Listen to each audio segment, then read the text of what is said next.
নারায়ে তাকবীর, আল্লাহু আকবার। আল কোরআনের আলো, আল হাদিসের আলো, দুনিয়ার মুসলিম এক হও, এক হও। নারায়ে তাকবীর।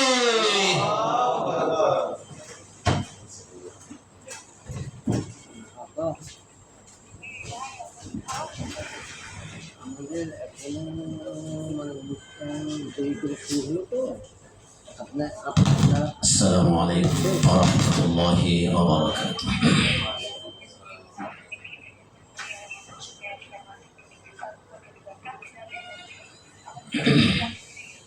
কওমি মাদ্রাসা শিক্ষক সমিতি করার সময় কর্তৃক আয়োজিত সিরাতুন নবী সাল্লাল্লাহু আলাইহি ওয়া আলিহি ওয়াসাল্লাম মাহফিলের কনফারেন্সের সম্মানিত সভাপতি উস্তাদ শমসুল্লাহ আলমদ্দিন না হযরত মাওলানা আব্দুল কাইয়ুম সুবহানী। আজকের আয়োজনের প্রধান এক ঘন্টা কওমি মাদ্রাসা শিক্ষক সমিতির মোটামুটি কাটা মহাসচিব বন্ধুবর হযরত মাওলানা হাফেজ আতাউর রহমান আদিকি, মঞ্চ প্রবিষ্ট বরেণ্য মেহমান বিন্দু, আমার সামনে উপস্থিত সম্মানিত ওলামা, তলাবা এবং সুধী মণ্ডলী, আমি আপনাদের সবার কাছে অনুরোধ জানাচ্ছি, যেহেতু সিরাতুন নবী সাল্লাল্লাহু আলাইহি ওয়াসাল্লাম প্রোগ্রাম, এই জন্য মোবাইলটা মিউট অথবা সাইলেন্ট মোডে রাখুন এবং কথা না বলে আমি সিরাতুন নবীর উপরে আলোচনা করব। রাসূল করিম সাল্লাল্লাহু আলাইহি ওয়াসাল্লামের সম্মানে অনুরোধ জানাচ্ছি আপনাদের সকলকে পিন প্রথম নীরবতা নিয়ে আলোচনা শ্রবণ করার জন্য। আতাউর রহমান আদিকে আমাকে বলেনি কত সময় আলোচনা করবো, তো আমি বুঝতে পারলাম যে আলোচনা চলবে অনেক সময় পর্যন্ত। হল ভাড়া যেহেতু নেওয়া হয়েছে আর এসি যে রুম যেহেতু এসি, এই জন্য রাসূল করিম সাল্লাল্লাহু আলাইহি ওয়াসাল্লামের এই সিরাত প্রোগ্রামকে যতক্ষণ চালানো যায় ততক্ষণ চালাতে হবে। কি বলেন? এই জন্য আমি আশা করি আমাকে 30 মিনিট সময় অন্তত দেবেন, নাকি আরো কম না বেশি? না, চলতে থাকুক না, ওইভাবে আমি আলোচনা স্টার্ট করবো আর কি। 30 মিনিট না বেশি? সভাপতি সাহেব বলেন 20 মিনিট না 30 মিনিট?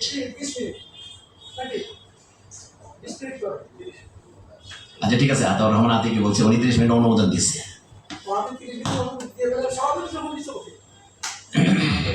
আমি মান্যবর সভাপতি আমার পরিচিতি বলেছেন, আমি আসলে এই আলোচনা করি মাঠে মঞ্চে ময়দানে, কিন্তু এত ব্যাপক পরিচিতি আমার নেই। কিন্তু আলোচনার বয়স অনেক বেশি, প্রায় 35 বছর। 35 বছর এই দেশের ভূমিতে আমি ওয়াজ যে নামে যে প্রোগ্রাম হয় সেই প্রোগ্রামে আমি অংশ নিয়েছি। 35 বছর যাবত এই মাঠে আমি আছি। এখন আজকের প্রোগ্রামটা একটু ভিন্ন তর, এটি কনফারেন্স, এটি মাহফিল নয়। আমি চিন্তা করলাম যে আজকের এই কনফারেন্সে রাসূল করিম সাল্লাল্লাহু আলাইহি ওয়াসাল্লামের উপরে আমি একটু আপনাদের অনুরোধ জানাচ্ছি যে আমি যখন নবী সাল্লাল্লাহু আলাইহি ওয়াসাল্লামের নাম বলবো, আপনারা আসতে হলেও সাল্লাল্লাহু আলাইহি ওয়াসাল্লামটা বলবেন ইনশাআল্লাহ। ইনশাআল্লাহ সবাইকে অনুরোধ জানাচ্ছি। আমাদের দেশে ওয়াজ মাহফিলগুলিতে সুবহানাল্লাহ জোরে বলা হয়, আলহামদুলিল্লাহ আওয়াজ দিয়ে বলা হয়, মাশাআল্লাহ নারায়ে তাকবীর আওয়াজ দিয়ে বলা হয়, আল্লাহু আকবার এগুলি। কিন্তু মক্কাতুল মুকাররমা আর মদিনাতুল মুনাওয়ারা এই দুই জায়গায় অর্থাৎ মসজিদের মধ্যে আমি দেখেছি হারামাইন আর শরীফাইন, ওখানে তো দার্স হয়, দার্সে কোরআন হয়, দার্সে হাদিস হয়। ওখানে সুবহানাল্লাহ আলহামদুলিল্লাহ বলে লোকেরা, কিন্তু যখনই নবী সাল্লাল্লাহু আলাইহি ওয়াসাল্লামের নাম আসে তখন তারা লাউডলি সাল্লাল্লাহু আলাইহি ওয়াসাল্লাম বলে, আওয়াজ করে বলে। কারণ আমি আপনারা সবাই জানেন যেখানে যেহেতু অধিকাংশ ওলামা, রাসূল করিম সাল্লাল্লাহু আলাইহি ওয়াসাল্লাম বলছেন যে কেউ যদি একবার আমার উপরে দরুদ পাঠ করে অর্থাৎ সাল্লাল্লাহু আলাইহি ওয়াসাল্লাম বলে, তাহলে কয়বার রহমত নাজিল হবে তার উপরে। সুতরাং এইটাকে এরা খুব দারুণভাবে গ্রহণ করেছে। এই বেসিক সুন্নাহগুলি ওই দেশে মানে হেজাজে আমি দেখেছি, মক্কাতুল মুকাররমা এবং মদিনাতুল মুনাওয়ারা, এই বেসিক সুন্নাহ। এখানে সাল্লাল্লাহু আলাইহি ওয়াসাল্লাম বলে কিন্তু বেসিক সুন্নাহ। আমাদের দেশের লোকেরা একবার সাল্লাল্লাহু আলাইহি ওয়াসাল্লাম বলার পরে আর নবী বলেছেন, হুজুর বলেছেন এগুলো বলে। কেন প্রত্যেকবার বলা যায় না? নবী সাল্লাল্লাহু আলাইহি ওয়াসাল্লাম বলেছেন, রাসূল করিম সাল্লাল্লাহু আলাইহি ওয়াসাল্লাম বলেছেন, প্রত্যেকবার বলা যায়। তো প্রত্যেকবার বলে তো 10 করে রহমত নাজিল হয়। আমি বাংলাদেশ থেকে এটা শিখিনি, আমি ওখানে গিয়ে হজ উমরার সফরে গিয়ে শিখেছি যে সাল্লাল্লাহু আলাইহি ওয়াসাল্লাম বারবার বলতে হয়, আমরা বলার ওয়াজ করি কিন্তু আমরা একটু বলি কম। প্রথমে আমি নিজেকে অনুরোধ করছি, নিজেকে বলছি, পরে আপনাদেরকে বলছি, এই প্রোগ্রামে যেহেতু নবী সাল্লাল্লাহু আলাইহি ওয়াসাল্লামের সিরাত কনফারেন্স, আমরা আজকে অন্তত বেশি পরিমাণ সাল্লাল্লাহু আলাইহি ওয়াসাল্লাম বলার চেষ্টা করবো ইনশাআল্লাহ। আমি চিন্তা করেছি আজকে রাসূল করিম সাল্লাল্লাহু আলাইহি ওয়াসাল্লামের শিক্ষার উপরে আলোচনা করব। তার মিশনটা কি ছিল এটার উপরে। তার মিশনের বিষয়ে খুঁজতে গিয়ে দেখলাম যে তার মিশনটা হলো শিক্ষকতার মিশন। কোরআন কারীম থেকে একটি আয়াত শুনুন। আল্লাহ বলেন, হুয়াল্লাযী বাআসা ফিল উম্মিয়্যিনা রাসূলাম মিনহুম ইয়াতলু আলাইহিম আয়াতিহি ওয়া ইউযাক্কিহিম ওয়া ইউআল্লিমুহুমুল কিতাবা ওয়াল হিকমাহ ওয়া ইন কানু মিন ক্বাবলু লাফি যালালিম মুবিন। হুয়াল্লাযী বাআসা ফিল উম্মিয়্যিনা রাসূলাম মিনহুম। আল্লাহ বলেন, তিনি সে আল্লাহ যিনি তাদের ভিতর থেকে তাদের জন্য একজন রসুল পাঠিয়েছেন। এখানে প্রথম কথা হলো রসুল কি? রসুল এটার আবিধানিক একটা অর্থ আছে, মানে দূত, যিনি বার্তাবাহক, এটা হলো আবিধানিক অর্থ। আর পারিভাষিক অর্থ হলো রসুল মানে হচ্ছে শিক্ষক। লক্ষ্য করেন, রসুল মানে শিক্ষক কোথায় আছে? এই আয়াতের মধ্যে আছে, ইয়াতলু আলাইহিম আয়াতিহি ওয়া ইউযাক্কিহিম ওয়া ইউআল্লিমুহুমুল কিতাবা ওয়াল হিকমা। এই ওয়া ইউআল্লিমুহুমুল কিতাবা, আল্লামা ইউআল্লিমু, তালিমান মানে হচ্ছে শিক্ষা দেয়া। সেখান থেকে ওয়া ইউআল্লিমুহুমুল কিতাবা ওয়াল হিকমা, তিনি কিতাব শেখাতে এসেছিলেন, কিতাব এবং সুন্নাহ হিকমা শেখাতে এসেছিলেন, তিনি শিক্ষক। আমাদের আজকে আমি আমার বক্তব্যের শুরুতে বলছি, তিনি প্রথম পরিচয় এবং শেষ পরিচয় যদি আমি বলি তাহলে তিনি শিক্ষক এবং শিক্ষক। কারণ তিনি কিতাব শিখাতে এসেছিলেন, কিতাব নিয়ে এসেছিলেন, কিতাবের শিক্ষক হিসেবে তিনি এসেছিলেন। তিনি বলছেন, বুইস্তু মুআল্লিমা, শিক্ষক রূপে আমি প্রেরিত হয়েছি। বুইস্তু লিউতাম্মিমা মাকারিমাল আখলাক। এটা ওয়াজ না, কিন্তু আমি কনফারেন্স স্টাইলে আলোচনা করছি, না হলে আমার সুর আছে, আমি সুর দিতে পারি, কিন্তু ওয়াজ যেহেতু এই জন্য আমি সুর দিচ্ছি না। তিনি বলছেন, বুইস্তু লিউতাম্মিমা মাকারিমাল আখলাক, উত্তম চরিত্রের যত দিক আছে সবগুলির পূর্ণতা সাধন করার জন্য আল্লাহ রাব্বুল আলামিন আমাকে দুনিয়ায় পাঠিয়েছেন। চরিত্র কাকে বলে? তিনি শুধু চরিত্রবান ছিলেন বিষয়টা এমন না, তিনি দুশ্চরিত্রকে চরিত্রবান বানিয়েছিলেন।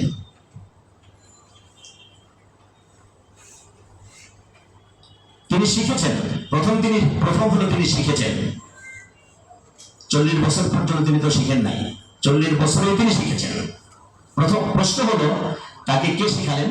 জবাব হলো, ওয়া আল্লামাকা মা লাম তাকুন তা'লাম। এটা কোরআন কারীমের আয়াত। আমি কোরআন থেকে সিরাত বলবো আপনাদেরকে। কোরআন কারীম হচ্ছে রাসূল কারীম সাল্লাল্লাহু আলাইহি ওয়াসাল্লামের সর্বশ্রেষ্ঠ সিরাত গ্রন্থ। ওই যে আম্মা জান আয়েশা সিদ্দিকা রাদিয়াল্লাহু আনহার কাছে একজন তাবী, সাদ ইবনে হিশাম, উনি তাবী, উনি নবী সাল্লাল্লাহু দেখেন নাই। এটি সহিহুল বুখারীর টিকার মধ্যে ইমাম বুখারী উল্লেখ করেছেন। ইমাম বুখারী কিতাবের এই টিকার মধ্যে সাদ ইবনে হিশামের পরিচয় দিয়ে দেওয়া হয়েছে, তিনি হচ্ছেন তাবী। সাদ ইবনে হিশাম এসে আয়েশা সিদ্দিকা রাদিয়াল্লাহু আনহার কাছে জিজ্ঞেস করলেন, বলছেন, আপনি আমাকে বলুন, আখবিরিনি আন খুলুকি রাসূলিল্লাহ সাল্লাল্লাহু আলাইহি ওয়াসাল্লাম। বলেন সাল্লাল্লাহু আলাইহি ওয়াসাল্লাম, আখবিরিনি আন খুলুকি রাসূলিল্লাহ সাল্লাল্লাহু আলাইহি ওয়াসাল্লাম। এই তাবী বলছেন, আপনি আমাকে রাসূল কারীম সাল্লাল্লাহু আলাইহি ওয়াসাল্লামের চরিত্র সম্পর্কে অবগত করুন। আয়েশা বললেন রাদিয়াল্লাহু আনহা, আয়েশা রাদিয়াল্লাহু আনহা বলেন, তুমি কি কোরআন পড়ো নাই? সে বলে, এই তাবী বলছেন, কোরআন তো সকাল বিকাল নামাজের মধ্যে নামাজের বাইরে সবসময় পড়তেই তো থাকে কোরআন। আয়েশা সিদ্দিকা রাদিয়াল্লাহু আনহা বলেন, যদি কোরআন পড়ে থাকো তাহলে নতুন করে নবীর চরিত্র জানতে আমার কাছে কেন আসছো? যেটা কোরআন সেটাই হচ্ছে নবীর চরিত্র। কানা খুলুকুল কোরআন। এই বক্তব্যগুলি মানে এই লেখাগুলি, এই টেক্সটগুলি আমার জীবনকে পরিবর্তন করেছে। আমি এখন ওয়াজ কম করি, আমি সুন্নাহ কোথায় আছে এটা ধারণ করার চেষ্টা করছি আমার জন্য, কারণ আমি মরে যাব। আমার প্রত্যয় হয়েছে, আমি নিশ্চিত হয়ে গেছি আমি যে কোনো মুহূর্তে মরে যাব। আপনাদের খবর কি? আমি গত পরশুদিন একটা জানাজায় ছিলাম, আমার খুব প্রিয়, আমার নানির জানাজায়, আমার মায়ের মা, তার জানাজায় ছিলাম। আমি সেই জানাজার সামনে দাঁড়িয়ে বললাম যে আপনারা যারা এখানে হাজার হাজার মানুষ আসছেন আমার নানির জানাজায় অংশ নিতে, এই যে কবর পাশেই লাশ আমাদের সামনে, মৃত্যুর ব্যাপারে আমাদের কারো কোনো খবর নাই। কবর দেখতেছি, লাশ দেখতেছি, কিন্তু আমাদের কোনো খবর নাই। মৃত্যুর ব্যাপারে আমাদের কোনো চিন্তাই নাই। রাসূল করিম সাল্লাল্লাহু আলাইহি ওয়া সাল্লামের কাছে 3টি প্রশ্ন করা হয়েছে। একটু কথা বলতে হবে, কয়টি বলুন? আমি যত মঞ্চের আলোচক, এই জন্য মাঝে মাঝে প্রশ্ন করি। এখানে প্রশ্ন অবশ্য সহন নয়, তারপরেও জ্ঞাতার্থে যাতে করে আলোচনাটি দায়ঙ্গম ভালো হয়, এই জন্য আমি আলোচনার প্রশ্ন করি, একটু জবাব দিলে আমি কৃতার্থ হব আপনাদের কাছে। 3টি প্রশ্ন করেছে। যে দেখুন কি প্রশ্ন। প্রশ্ন হলো মান আ'লামুন নাস, সর্বশ্রেষ্ঠ জ্ঞানী কে, মানুষের মধ্যে সবচেয়ে জ্ঞানী কে? ওয়ামান আকিয়াসুন নাস, মানুষের মধ্যে সবচেয়ে বুদ্ধিমান কে? ওয়ামান আজকান নাস, সবচেয়ে চৌকস কে? খুব লক্ষণীয় বিষয়। এই প্রশ্ন 3টা কিন্তু কাছাকাছি। সবচেয়ে জ্ঞানী কে, সবচেয়ে বুদ্ধিমান কে, সবচেয়ে চৌকস কে? মান আ'লামুন নাস, ওয়ামান আজকান নাস, মান আ'লামুন নাস, ওমান আজকান নাস, ওমান আকিয়াসুন নাস। বুদ্ধিমানকে, চৌকাশকে, জ্ঞানীকে, কাছাকাছি প্রশ্ন না? জবাব দিয়েছেন একটি, কারণ তিনি জাওয়ামিউল কালিম। তিনি বলছেন উতীতু বিজাওয়ামিউল কালিম, অল্প কথায় অনেক কিছু বুঝিয়ে দেওয়ার যোগ্যতা দিয়েই আল্লাহ আমাকে দুনিয়ায় পাঠিয়েছেন। কথা বলেন কম, কিন্তু অনেক বেশি বুঝ হয়ে যায়, এটাকে জাওয়ামিউল কালিম। আমাকে দেখেন, আমাকে দেখেন, কি আসলে দিকে দেখবেন না, আমাকে দেখেন, আমাকে দেখুন, মানে আমার আলোচনা শুনে মনোযোগ দিয়ে। তো প্রশ্ন হলো সবচেয়ে জ্ঞানীকে, সবচেয়ে চৌকসকে, সবচেয়ে বুদ্ধিমানকে। দেখেন তিনি কি? তিনি তো শিক্ষক। তিনি কেবল শিক্ষক নন, তিনি হচ্ছেন উস্তাদুল আসাদিরা। তিনি হচ্ছেন মাস্টার অফ অল মাস্টার্স। পৃথিবীর সমস্ত আদর্শ শিক্ষক মন্ডলীর শিক্ষকের নাম মুহাম্মদ রাসূলুল্লাহ সাল্লাল্লাহু আলাইহি ওয়াসাল্লাম। এমন প্রশ্নের জবাবে এমন কথা তিনি ছাড়া কেউ বলতে পারেন না। দেখুন তিনি কি বলেন। তিনি বলছেন প্রশ্ন হলো সবচেয়ে বুদ্ধিমানকে, চৌকসকে, জ্ঞানীকে। তিনি বললেন আকসারুহুম যিকরান লিল মাউত ওয়া আশাদ্দুহুম ইসতি'দাদান লাহু ক্বাবলা নুজুলিল মাউত। প্রশ্ন হলো বুদ্ধিমানকে, জ্ঞানীকে, চৌকসকে। তিনি কি জবাব দিলেন শোনেন। তিনি বললেন, উলামায়ে কেরাম বুঝছেন, তিনি বললেন আকসারুহুম যিকরান লিল মাউত, মানুষের মধ্যে যে মৃত্যুকে বেশি স্মরণ করে সে হলো সবচেয়ে বুদ্ধিমান। এবং মৃত্যু আসার আগে যে মৃত্যুর জন্য কঠিন প্রস্তুতি নিয়েছে সে হলো সবচেয়ে বুদ্ধিমান। এই হাদিসের টেক্সটটুকুন আমি দেখার পরে আমি চিন্তা করলাম, তাহলে বেশি ভালো করে ওয়াজ করলে, জনগণকে মাথায় দিলে, কাদায় দিলে, বাহাবা পেলে লোকেরা বুদ্ধিমান বলতে পারে। অনেকগুলি হাদিয়া নেওয়ার আইটেম বের করতে পারলে লোকেরা বুদ্ধিমান বলতে পারে, কিন্তু আসলে তো বুদ্ধিমান না। আসলে মুহাম্মদ সাল্লাল্লাহু আলাইহি ওয়াসাল্লামের বক্তব্যের আলোকে বুদ্ধিমান হলো সেই ব্যক্তি যে ব্যক্তি মৃত্যুর কথা বলে আর মৃত্যুর জন্য প্রস্তুতি গ্রহণ করে। কিন্তু আমার প্রশ্ন হলো আমার জাতির কাছে, আপনার তো জাতির বাছাই করা মানুষ, আপনারা যারা আমার আমরা যারা এখানে এসেছি, এই বাছাই জাতির খবর তো বহু দূরে। জাতির বাছাই করা মানুষদের খবর কি? এরা কি মৃত্যুর কথা বলে? এরা কি মৃত্যুর জন্য প্রস্তুত? ওই মৃত্যুর জন্য যে প্রস্তুত মৃত্যু আলোচনা করবে। যদি বলে ভাই কিছুদিন পরে কিন্তু মরবেন, বলে সর্বনাশ, এই সর্বনাশের কথা বললি কেন? মরার কথা কয় মানুষ?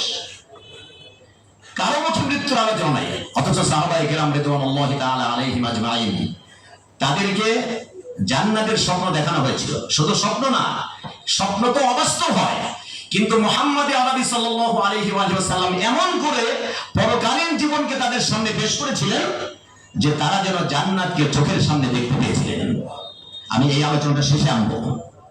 তারা যে জান্নাতকে চোখের সামনে দেখতে পেয়েছিলেন, আমরা মনে করি জান্নাত তো, আমরা কথাই বলি জান্নাত মরার পরেই, জান্নাতের নাজ নিয়ামত সুখ সুবিধা কবর থেকে শুরু হবে। কিন্তু যেহেতু আমাদের প্রস্তুতি নেই, জন্য আমাদের আলোচনাও নেই। এটা আমি আলোচনা শেষের দিকে এটা কনক্লুশন টানবো ইনশাআল্লাহ। তাহলে তিনি শিক্ষক। তিনি কি কেবল শিক্ষক? তিনি শিক্ষক মন্ডলীর শিক্ষক।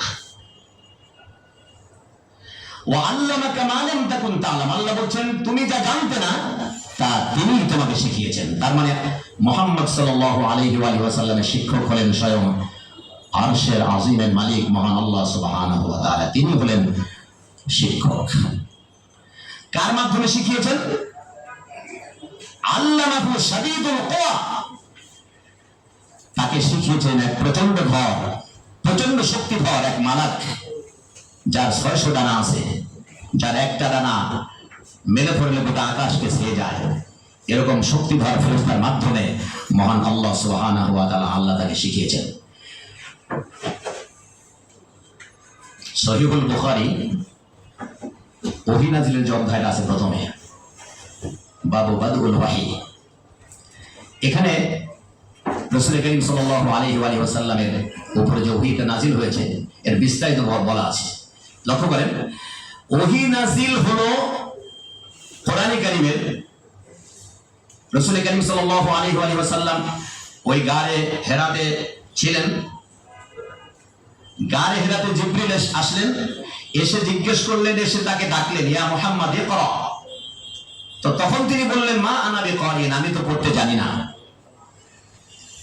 তখন এই আগন্তুক মালাক জিবরিল নবী সাল্লাল্লাহু আলাইহি ওয়াসাল্লামকে ধরলেন এবং বুকের সঙ্গে চেপে ধরলেন।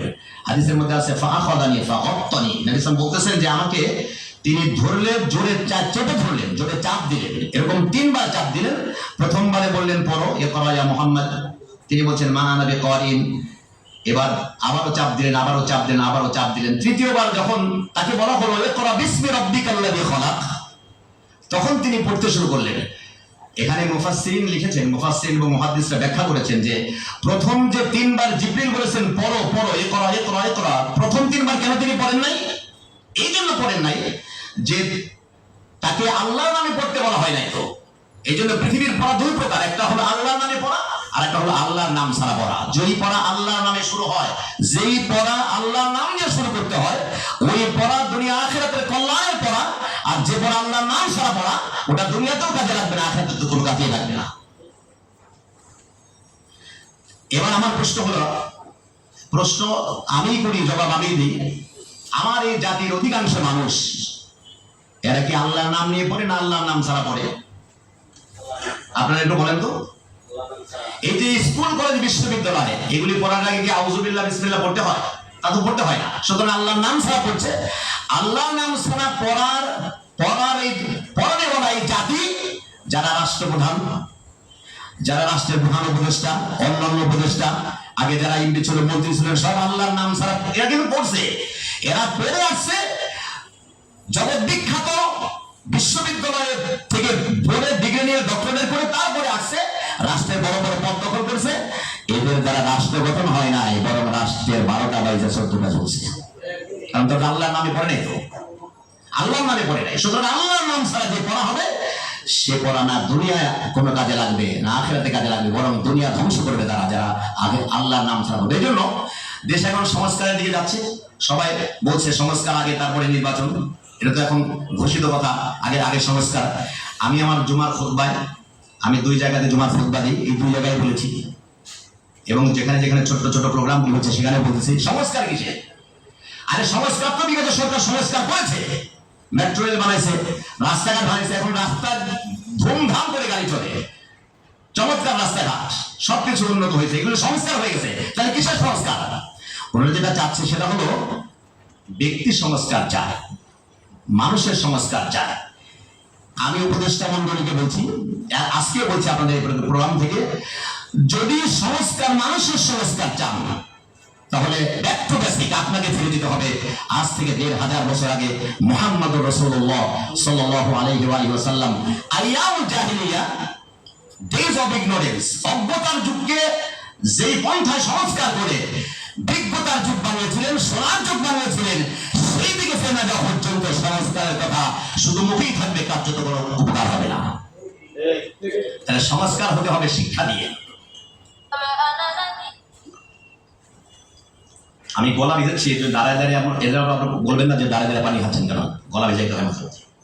লক্ষ্য করেন, তাহলে সংস্কার হতে হবে কিসের সংস্কার?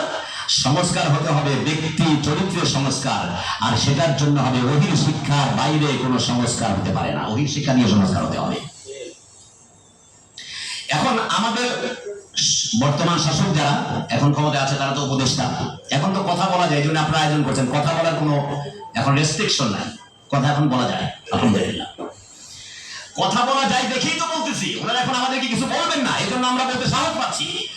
কথা যেহেতু বলতে অনুমোদন হয়েছে, অনুমোদিত, আমি যেখানেই যাই এই বিগত সরকারের সময় 5টা জায়গা থেকে আমাদের খতিবের পদ বাদ দেওয়া হচ্ছে। আমি যেখানে যাই, উত্তর বাংলা কামেল মাদ্রাসা, ওখানে বলে উনি যদি জমা করতে আসে তাহলে আমরা মসজিদ তালা দিয়ে দিব। সাভার সিটি সেন্টারে গেলাম, কয় যে মার্কেট শুধু তালা দিব। যেখানে যাই আমি সেখানে তালা, কয় যে শুধু নাকি গ্রেফতার করে জেলে পাঠাই নাই, বাকি উনি কথা বলতে পারবেন এই দেশে, এই জন্য আমার ওয়াজ সব বন্ধ। তাহলে এখন কথা বলার সুযোগ আছে, কথা আমরা এখন বলবো ইনশাআল্লাহ কর, এবং যা বলবেন ওপেন বলবেন, আর আল্লাহ ছাড়া কাউকে ভয় না করে বলবেন, আর সঠিক সত্য কথা বলবেন। এখন বলতে হবে উপদেষ্টা মন্ডলীকে আমরা আর এক বড় আয়োজন একটা করতেছি ঢাকাতে। এই বড় আয়োজনের মধ্যে আপনারাও থাকবেন আমি আশা করি, আব্দুল কারিম সোহানি সাহেবও থাকবে, আতিকেও থাকবে, এখানে মহামান্য ব্যক্তি যারা আছেন তারা সবাই থাকবেন, আহমদ বদরুদ্দিন খানও থাকবেন ইনশাআল্লাহ। কারণ ওনাকে আমি আজকে, ওনার সঙ্গে আমার পরিচয় হলো, ওনার বাপের সঙ্গে আমার বন্ধুত্ব ছিল, যদিও আমার বয়স আমার বাপের বয়স আমার বাপের বয়সী মানুষ, অথবা তার থেকে বড় হবেন। তাইলে এখন কথা বলতে হবে আমাদেরকে, উপদেষ্টা মন্ডলীর উচিত হলো যদি বাংলাদেশকে সোনার বাংলা করতে হয়, এটা তো শ্মশান বাংলা হয়েছে, এখন শ্মশান বাংলা। স্বাধীনতার পর থেকে পর্যন্ত দেশ যেভাবে চলেছে সেটা হলো মানব রচিত আইন দিয়ে দেশ চলছে, কোন সন্দেহ আছে? এ কথায় দ্বিমত আপনাদের? একটা দাবি ছিল এই দেশের ইসলামপন্থীদের, সেটা হলো কোরআন সুন্নাহর আইন দিয়ে চলবে দেশ। এখন একটা ভূমিকা তৈরি হয়েছে, কিন্তু আগামীতেই বাংলাদেশ ইসলামিক স্টেট কায়েম হবে না, ইসলামিক স্টেট কায়েম হওয়ার মোকাদ্দিমা তৈরি হয়েছে। ভূমিকা এটা একটা কল্যাণ রাষ্ট্র প্রতিষ্ঠার জন্য একটা ক্ষেত্র প্রস্তুত হয়েছে। সেই ক্ষেত্র প্রস্তুতির জন্য যাদের অবদান, আমরা তাদেরকে সংগ্রামে সালাম জানাই, এই ছাত্র জনতাকে যারা এই ক্ষেত্রটা প্রস্তুত করে দিলেন। উপদেষ্টা মন্ডলীকে আমি আমার বক্তব্য বলে যাচ্ছি, উপদেষ্টা মন্ডলীর উচিত হলো সব উপদেষ্টা গিয়ে, ওনারা তো এখন গেলেন ওই যে জাতিসংঘ ভাষণ দিতে গেছেন, জাতিসংঘে রাষ্ট্রের কথা বলবে তারা, জাতিসংঘ থেকে প্রাপ্তির কিছু আছে, তবে আমার দৃষ্টিতে খুব বেশি কিছু নাই। সবচেয়ে বড় প্রাপ্তির জায়গা হলো যদি ওনারা বাংলাদেশকে সোনার বাংলা হিসাবে ধরতে চায়, তাইলে সোনার মদিনা সফর করতে হবে, তাদেরকে সোনার মদিনা যেতে হবে। আমি আপনাদের অবগতির জন্য বলি, এটা আমি আমার নাম ফাটাবার জন্য বলছি না, বহুবার ওমরা এবং হজের সুবাদে একবার গত কয়েক বছর আগে আমি রমাদানুল মুবারকে মদিনাতুল মুনাওয়ারায় বসে আছি, মসজিদে নববীতে ফজরের নামাজ পড়ি, সবাই তো গিয়ে ঘুমায়, তা আমিও ঘুমাবো, কিন্তু আমি চিন্তা করলাম যে একটু তেলাওয়াত করি, তো মসজিদে নববীতে বসে তেলাওয়াত করছিলাম। আধা ঘন্টার মধ্যে আমি দেখলাম মসজিদে নববীর কয়েক হাজার খুঁটি, প্রত্যেকটা খুঁটি এক একটা মক্তব প্রতিষ্ঠিত হয়ে গেল। আধা ঘন্টার মধ্যে, ফজরের নামাজের আধা ঘন্টা পরে প্রত্যেকটা খুঁটির গোড়ায় 10-12 জন করে ছাত্র আর একজন করে মহামান্য শিক্ষক বসে গেছেন, এবং কোরআন কারীমের দাস হচ্ছে। এই দৃশ্য আপনারা অনেকবার অনেকে গিয়েছেন, যারা দেখেন নাই তারা ওখানে বসবেন, ওদের প্রত্যেকটা খুঁটির গোড়া মানে খুঁটা কিন্তু একটা বক্তব্য হয়ে যায় এই ফজরের নামাজের আধা ঘন্টা 1 ঘন্টা পরে। আমি চিন্তা করতেছিলাম, অনেকে বলে যে ওখানে তো মাদ্রাসা নাই, মসজিদ নাই, কি বলে মসজিদ আছে মাদ্রাসা নাই, শিক্ষা নাই, এগুলো জানে না এরা। মসজিদ নববী যে শিক্ষা কেন্দ্র এটা, এই যদি আপনি উপলব্ধি করতে চান, সচক্ষে দেখতে চান, তাহলে ওমরা সফর করেন এবং সেখানে গিয়ে দেখেন এখন অবস্থা রাসূল করিম সাল্লাল্লাহু আলাইহি ওয়া সাল্লামের সময় যেই শিক্ষা দিয়ে আবু বকর ওমর রাদিয়াল্লাহু আনহুম রিদওয়ানুল্লাহি তাআলা আলাইহিম আজমাইনদেরকে তৈরি করেছিলেন, সেই শিক্ষা ব্যবস্থা আজ পর্যন্ত চালু আছে, আমার বিশ্বাস কিয়ামত পর্যন্ত চালু থাকবে ইনশাআল্লাহ। সুতরাং আমার উপদেষ্টা, আমার দেশের কর্ণধার যারা, দেশ চালক যারা, তাদেরকে মক্কাতুল মুকাররমা এবং মদিনাতুল মুনাওয়ারায় ওমরা সফর করে এগুলি দেখে তারপরে বাংলাদেশে সেগুলো অ্যাপ্লাই করা উচিত। এবং আমি মনে করি তারা আমাদের এই বারবার বলাতে তাদের কানে এই কথাগুলি যাবে, এবং তারা আশা করি এটা করবে, কারণ তারা সংস্কার আসলে চাচ্ছে, আসলে সংস্কার চাচ্ছে যেহেতু, এই জন্য আমাদের এই আন্তরিকতাপূর্ণ কথা তারা শুনবে না বলে আমরা আশা করছি। শিক্ষাটা ছাড়া যে পরিবর্তন সম্ভব নয়, এইটা তো দিবালোকের মতো স্পষ্ট কথা। আইয়ামুল জাহিলিয়া হয়ে গেল আইয়ামুল জাহাবিয়া, ছিল নিকৃষ্ট যুগ হয়ে গেল উৎকৃষ্ট যুগ। এটি কিসের কারণে হয়েছিল? ওহীর শিক্ষার কারণে। এরপর 40 বছর লক্ষ্য করেন, 17 বছর বয়সে তিনি সংগঠন করলেন একটা হিলফুল ফুজুল। ইতিহাস আমি বলবো না। 17 বছর বয়সে হিলফুল ফুজুল গঠন করলেন, 40 বছর পর্যন্ত প্রচেষ্টা চালালেন। একটা হিসাব করেন, 17 থেকে 40 কয় বছর একটু বলেন তো আপনারা? 17 থেকে 40 কয় বছর হয়? 23 বছর। এই 23 বছর মক্কাতুল মুকাররমা থেকে, মানে মক্কার একটি অঞ্চল থেকে দুর্নীতি দমন করার জন্য নবী সাল্লাল্লাহু আলাইহি ওয়াসাল্লাম সহকারে আর কিছু মানুষ চেষ্টা করেছিলেন যে যাতে করে মক্কায় দুর্নীতি না থাকে, কিন্তু 23 বছরের চেষ্টায় কোনো কাজ হয় নাই। আরেকটা লক্ষ্য করেন, 23 বছর কি 40 বছর বয়সে নবুয়ত পেলেন, ইন্তেকাল করলেন 63 বছর বয়সে। এখন এই 23 থেকে 40 থেকে 63 কয় বছর? এই 23 বছরের পরিবর্তন হয়েছে না হয় নাই বলুন তো একটু ভাই? আপনার হয়েছিল কিনা? প্রথম দেশে পরিবর্তন হয় নাই, কিন্তু চেষ্টা হয়েছিল, পরিবর্তন হয় নাই। আর দ্বিতীয় দেশে শুধু পরিবর্তন নয়, ওটা পৃথিবীতে ইসলাম এবং তাওহীদের আলো, তাওহীদের পতাকা পথ করে উঠতে থাকলো। বিশ্ব সারা পৃথিবী অবাক তাকিয়ে রয়, এমন বৈপ্লবিক পরিবর্তন এসেছিল। কিসের কারণে? এই কারণে যে আগের দেশে একই ব্যক্তি, তিনি ছিলেন মুহাম্মদ ইবনে আব্দুল্লাহ সাল্লাল্লাহু আলাইহি ওয়াসাল্লাম, আর দ্বিতীয় দেশে তিনি হলেন মুহাম্মদুর রাসূলুল্লাহ সাল্লাল্লাহু আলাইহি ওয়াসাল্লাম। তাহলে মুহাম্মদ যখন রাসূল হলেন, তখনই তার শিক্ষা ব্যবস্থা, মানে ওহী ভিত্তিক শিক্ষা ব্যবস্থা দিয়ে যে জাতি গঠন হয়েছিল, সেই জাতির একজন সদস্যের নামই তো ওমর। সবাই বলেন রাদিয়াল্লাহু আনহু। আপনাদের জাতীয় কবি, মানে আমাদের জাতীয় কবি, তিনি বলছেন, অর্ধ পৃথিবী করেছ শাসন, ধুলার তখতে বসি, খেজুর পাতার প্রাসাদ তোমার বারে বারে গেছে খুশি। এতে মাদ্রাসায় পড়তে হয় না, ওই ওমর ফারুক কবিতা বললে এটা জানা যায়, বিশাল কবিতা তিনি লিখছেন। এই ওমর তো ডানপিট ওমর, কি বলে, থাপ্পড় দিতে বলে বাইরে পায়, ডানপিট ওমর, গ্রেট সন্ত্রাসী। ইসলামের ছায়াতলে এলেন, কোরআনের দাস পেলেন। কোরআন তো এটাকে পরশ পাথর বলা হয়, এমন পরশ পাথরের ছোঁয়া পেলেন, ওমর পৃথিবীর সেরা সোনার মানুষে পরিণত হয়ে গেলেন। সুতরাং ওহীর শিক্ষা ছাড়া, কোরআনের শিক্ষার পরিপূর্ণ বাস্তবায়ন ছাড়া এখন কিছু পরিবর্তন আসতেছে। দেখলাম অমুক বিশ্ববিদ্যালয়ে ভালো ভালো ভিসি নিয়ে পড়তেছে, যে ভিসিদের পিছিয়ে আবার নামাজও পড়তেছে লোকেরা। শুধু একক নামাজের নামাজি করলে চলবে না, বরং ভিসিকে জমান নামাজের খুতবা দেওয়ার যোগ্যতাও থাকতে হবে। কেন্দ্রীয় মসজিদে খুতবা দেবেন। আর প্রধান উপদেষ্টাকে উনি ডক্টর, ওনাকে আমি ওইদিন বলেছি যে আপনি তো, মানে আমি ইউটিউবে বলছি আর কি, সামনে তো কথা হয় না, আমি বললাম যে আপনি তো মোহাম্মদ ইউনূস, দুজন সেরা সম্মানিত নবীর নাম আপনার নাম মুহাম্মদ। আজকে তো মুহাম্মদ সাল্লাল্লাহু আলাইহি ওয়াসাল্লামের সিরাত কনফারেন্স, মুহাম্মদ জোরে বলেন সাল্লাল্লাহু আলাইহি ওয়াসাল্লাম। আপনারা তো জানেন, আমি তো আমার স্বভাব সুলভ ভাষায় বলতেছি, মুহাম্মদ নামের অর্থ কি? এটা কোন সিলা?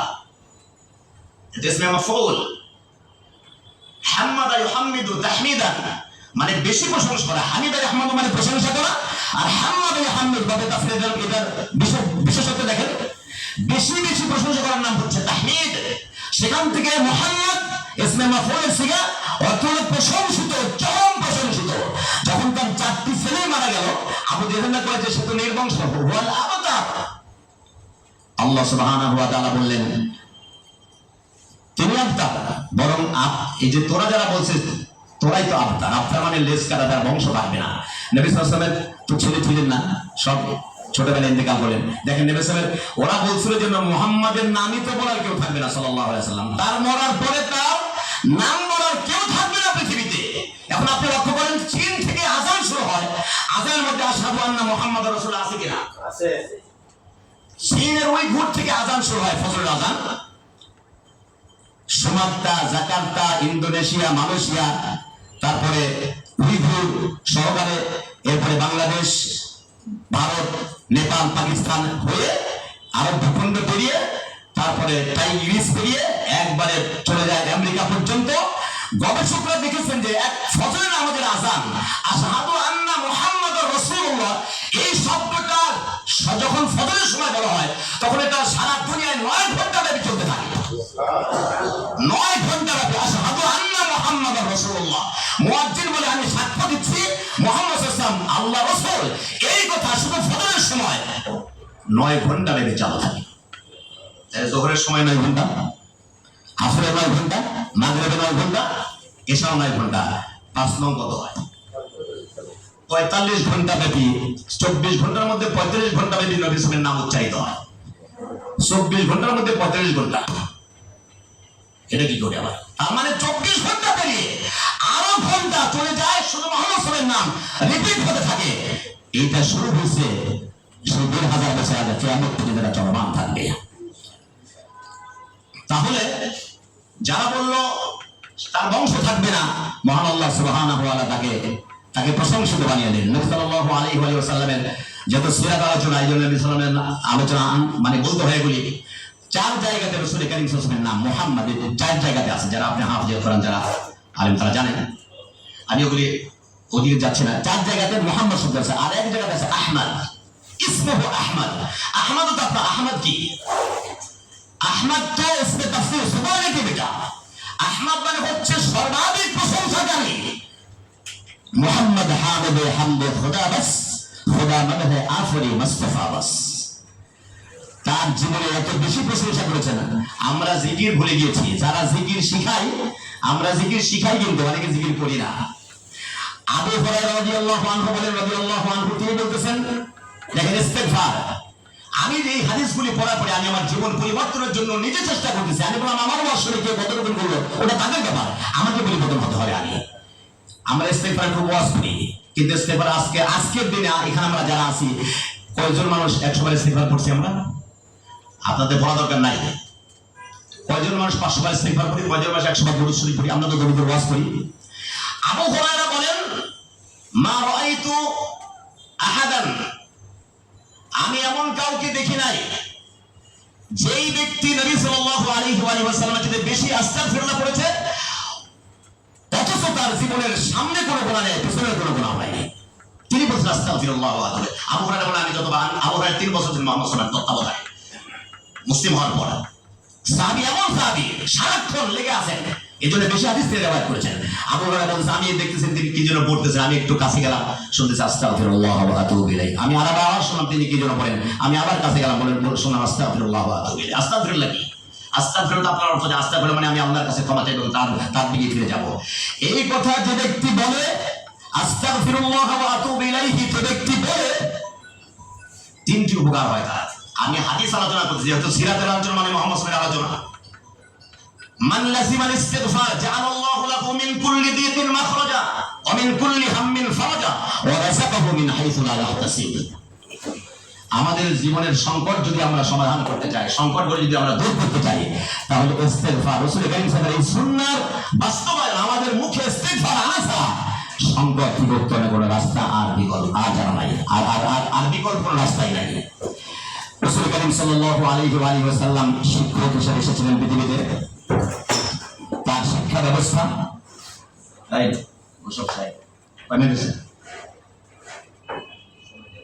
বেশি সময় বলেন না, 10 মিনিট 10 মিনিট আছে, হ্যাঁ 10 মিনিট হয়েছে, আর বেশি হয়েছে।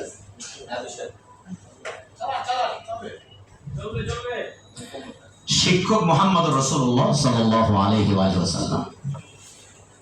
তাহলে আমাদের জন্য আদর্শ মুহাম্মদুর রাসূলুল্লাহ। লাকাদ কানা লাকুম ফি রাসূলিল্লাহি উসওয়াতুন হাসানাহ। এটা খালি আমাদের আলেম ওলামা মৌলভী সাহেব আর হাফেজ কোরআন আমাদের জন্য নাকি ডক্টর ইউনূসের জন্য? কি মনে হয় আপনাদের? ডক্টর, আমি তো দেখলাম এই ভদ্রলোক ভালো মানুষ, মানে এই দেখতে পাই তাকে দরকার ছিল, এই জন্য আল্লাহ সুবহানাহু ওয়া তাআলা ঘুরিয়ে ফিরিয়ে তার কাছে দিচ্ছে। তো অনেক দিক থেকে ভালো, কিন্তু ইসলাম না জানা ভালো মানুষ। কেমন ভালো? হাতেম তাই কিন্তু খুব ভালো মানুষ। হাতেম তাই আপনাদের দেশে হাতেম তাই নাকি? আপনাদের হাতেম তাই বাড়ি আপনাদের দেশে? হাতেম তাই তো হেজাজের মানুষ। এই তোমার হাতেম তাইয়ের ছেলের নাম তো আদি ইবনে হাতিম রাদিয়াল্লাহু আনহু। আদি তো মুসাবি। তো হাতেম তাইয়ের পুত্র যেহেতু সাহাবী, তাহলে হাতেম তাই ওই দেশের মানুষ। আর হাতেম তাইকে আমরা জানি কেন? হাতেম তাইয়ের নামের আগে একটা কথা আছে, ওটা কি জানেন আপনারা? কি হাতেম তাই বলে? দাদা হাতেম তাই। দান ছিল যে গুলিস্তা বুঝতে করে দেখেন, শেখ সাদি কত খুব সুন্দর করে উল্লেখ করতেন তার জীবনের ঘটনা, ওগুলি আমি এখন বলতে চাচ্ছি না। তাহলে হাতেম তাই তো ভালো মানুষ ছিলেন। আমি আমার ছোটবেলায়, আজ থেকে 40 বছর আগে হবে, আমার বাপের সাথে ওয়াজ শুনতে গেছিলাম। আব্বা তো ওয়াজ ছিলেন, উনি সাইকেলে পিছিয়ে বসে আমাকে নিয়ে গেলেন। এক বক্তা, ডাক সাইডে বক্তা ওই সময়, আর আমার জীবন আজ থেকে 40 বছর আগের কথা বলতেছি, তখন আমি একবারে দিচ্ছি। ওই বক্তা ওয়াজ করতেছে, হাতেম তাই ভালো মানুষ ছিলেন বটে, কিন্তু হাতেম তাই কিন্তু জান্নাতি না, জাহান্নামী।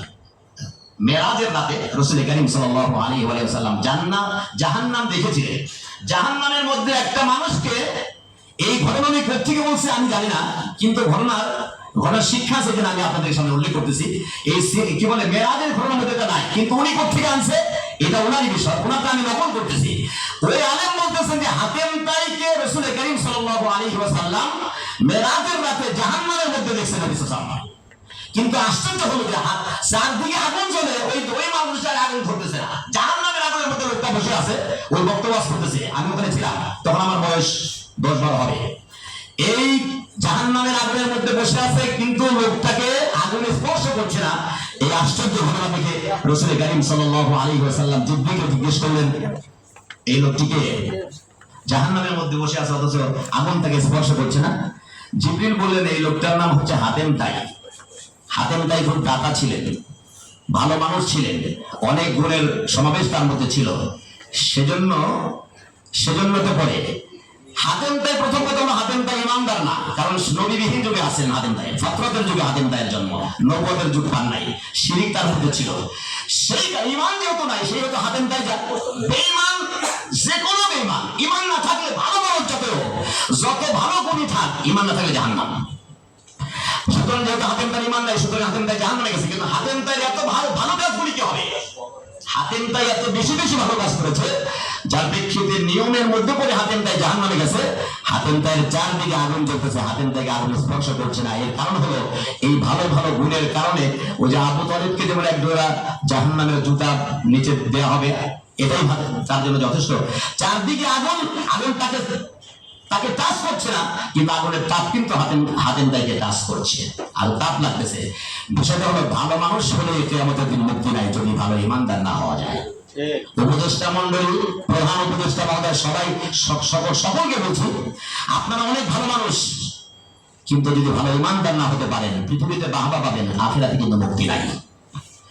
আখিরাতে মুক্তির জন্য দেশের যে দায়িত্বটা আপনারা পেয়েছেন, এই দায়িত্বের সুচারুরূপে আঞ্জাম দেওয়ার জন্য কোরআন কারীম যেহেতু আপনারা জানেন না, পারেন না, বুঝেন না, সেই হেতু কোরআন বুঝতে পারা এই দেশে যারা 14 আলেম, বুদ্ধিদীপ্ত আলেম আছে, তাদেরকে তো ক্ষমতায় না নিলেও তাদের সাহায্য নিয়ে পরামর্শ নিয়ে রাষ্ট্রটা সোনার বাংলা হয়ে যাবে। সিরাতুন নবী সাল্লাল্লাহু আলাইহি ওয়া সাল্লামের আলোকে, দেশ সিরাতের আলোকে যদি আমাদের জীবনকে ঢেলে সাজাতে না পারি, তাহলে সংস্কারের কথা শুধু মুখে চলতে থাকবে, আবার একটা নির্বাচন হবে, আবার যেই কুদু সেই লাভ হওয়ার বিপুল সম্ভাবনা আছে। সুতরাং রাসূল করিম সাল্লাল্লাহু আলাইহি ওয়া সাল্লাম তিনি শিক্ষক, বয়স্ক মুআল্লিমা, তিনি বলেছেন। আমি শেষ করে দিচ্ছি আর দুটো পয়েন্ট বলে। তিনি কেমন, এই লক্ষ্য করেন কেমন শিক্ষক তিনি। আমরা তো ওই যে ক্লাসে নাকি এক শিক্ষক পড়াচ্ছে, সবাই বিশ্ববিদ্যালয়ের শিক্ষক, আর এটা বাস্তব ঘটনা। ওই এক ছাত্র আমাকে বলছে, বললো যে আমাদের স্যার বলতেছে, তোমরা সবাই বুঝছো, ক্লাস নিয়ে বলছে সবাই, সব ছাত্র তোমরা সবাই আমার কথা বুঝছো? সবাই বলে বুঝছি স্যার। একজনে কয়, স্যার আমি তো বুঝি নাই। হয়তো জীবনে বুঝবে না। ছাত্র যখন বলে তো স্যার এই বিষয়টা বুঝে নাই, ওই শিক্ষক বলে তুই তো জীবনেও বুঝবি না। আমি বললাম, উনি তো শিক্ষক হতে পারলেন না, শিক্ষকদের ভাষা এমন হয় না, শিক্ষক এমন করে কথা বলেন না। এবার আপনাদের শিক্ষক, বিশ্ব মানবতার শিক্ষক মুহাম্মদ রাসূলুল্লাহ সাল্লাল্লাহু আলাইহি ওয়া সাল্লামের শিক্ষা দেখুন, তিনি কেমন করে শেখালেন। নামাজের মধ্যে তো কথা বলে, একজন হাসি দিছে, নামাজের মধ্যে আলহামদুলিল্লাহ বলা যায় না, উনি জানতেন না যে আলহামদুলিল্লাহ বলা যায় না, উনি আলহামদুলিল্লাহ বলে ফেলেছেন। মুআবিয়া ইবনে হাকাম আস-সুলামি রাদিয়াল্লাহু আনহু বলেন যে পরে তো ঘটনা অনেক বড়, সাহাবায়ে কেরাম তো সালাতের নামাজের মধ্যে আমার দিকে কটমট করে তাকাচ্ছিলেন। আমি ভাবলাম নামাজের মধ্যে আমার ধৈর্য কিছু একটা করবে। নামাজ যখন শেষ হলো, রাসূল কারীম সাল্লাল্লাহু আলাইহি ওয়াসাল্লাম আমাকে এমন বুঝিয়ে, সুন্দর করে বুঝিয়ে বলে, এটা হলো আল্লাহর সঙ্গে সংযোগ। এই সালাতে কারোর সঙ্গে কথা বলা যায় না, এটাকে এখানে তাসবিহ, তাহলিল, কিরাত এগুলি থাকে, কথা বলা যায় না, এমন সুন্দর করে বোঝালেন। ওই সাহাবীর অভিব্যক্তি হলো, মা রাআইতু মুআল্লিমান ক্বাবলাহু ওয়ালা বা'দাহু আকসারা তা'লিমান মিনহু। আমার জীবনে অতীতেও না, সামনেও দেখবো না, এত ভালো মহান শিক্ষক আমি আমার জীবনে কখনো দেখে নাই, দেখবো না। এটি মুহাম্মদ সাল্লাল্লাহু আলাইহি ওয়াসাল্লামের ব্যাপারে এই সাহাবীর অভিব্যক্তি। রাসূল কারীম সাল্লাল্লাহু আলাইহি ওয়া সাল্লাম সাহাবায়ে কেরাম পরিবেষ্টিত হয়ে আছেন, আলোচনা চলছিল। এক যুবক দাঁড়াইছে। ইমাম আহমদ তার ভুবন বিখ্যাত গ্রন্থ মুসনাদ আহমদের মধ্যে এই হাদিসটি উল্লেখ করেছেন, হাদিসটি সহিহ। ওই যুবক দাঁড়িয়ে খুব লক্ষ্য করেছেন, আমি আমার আলোচনার কনক্লুশন দিকে চলে যাচ্ছি, কয়েক মিনিটের মধ্যে শেষ করে দেব। ওই যুবক দাঁড়িয়ে কি বলে দেখেন, যুবক বলে, ইয়া রাসূলুল্লাহ ইযান লি বিজিনা। যুবক বলে, হে আল্লাহ রাসূল, আমি জিনা করতে চাই, অনুমতি দেন। একটু নাউজুবিল্লাহ কোন। এটা এরকম কথা কি মজলিসে কেউ বলে নাকি? এগুলো তো গোপনে সারার ব্যাপার, পৃথিবীর কেউ এরকম অনুমতি চায় নাই কখনো। কিন্তু ওই যুবক পৃথিবীর সর্বশ্রেষ্ঠ মহামানবের সামনে, তার মজলিসে সাহাবায়ে কেরামের সামনে বলছে, আমাকে জিনা করতে অনুমতি দেন। সাহাবায়ে কেরাম তো হাত ঢুকাইতেছে, ওর নাকের উপরে মারবে।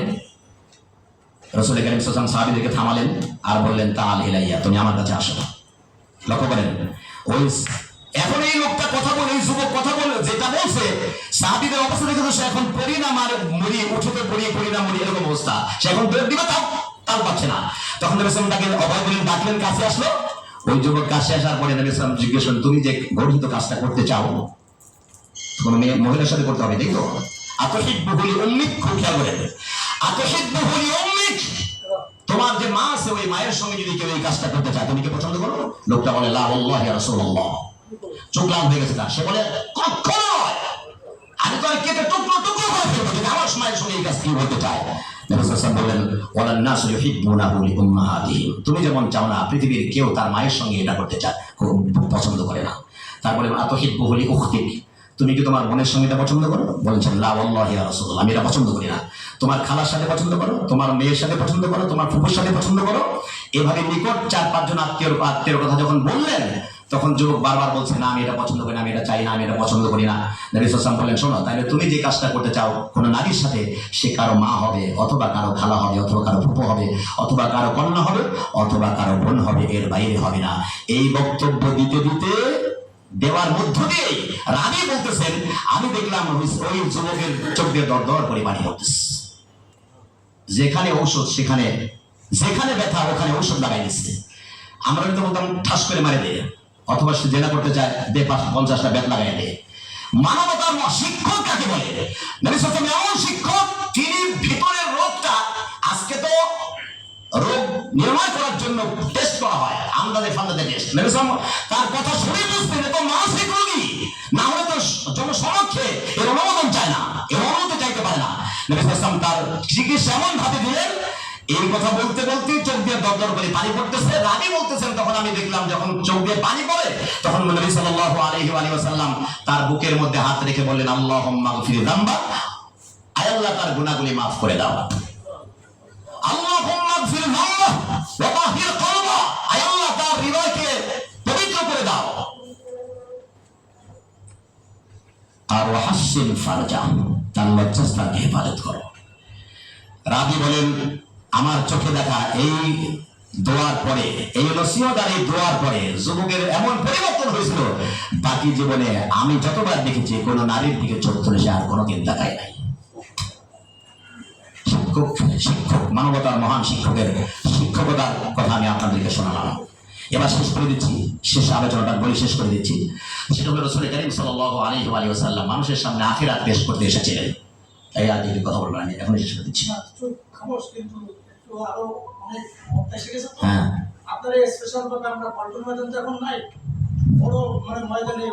ছেড়ে দিচ্ছি, আমি 2 মিনিটের মধ্যে ছেড়ে দিচ্ছি। আলহামদুলিল্লাহ। প্রিয় ভাইরা, আখিরাতকে সামনে পেশ করে লক্ষ্য করেন, আমার ভাইরা আখিরাত মুখে। আপনারা আমার থেকে কেউ বড় আছেন, কেউ ছোট আছেন, কেউ সমবয়সী আছেন। আমি বুঝতে পেরেছি, যেটা আমি প্রথমে বললাম, যে আমি নিশ্চিত যখন তখন মরে যাব।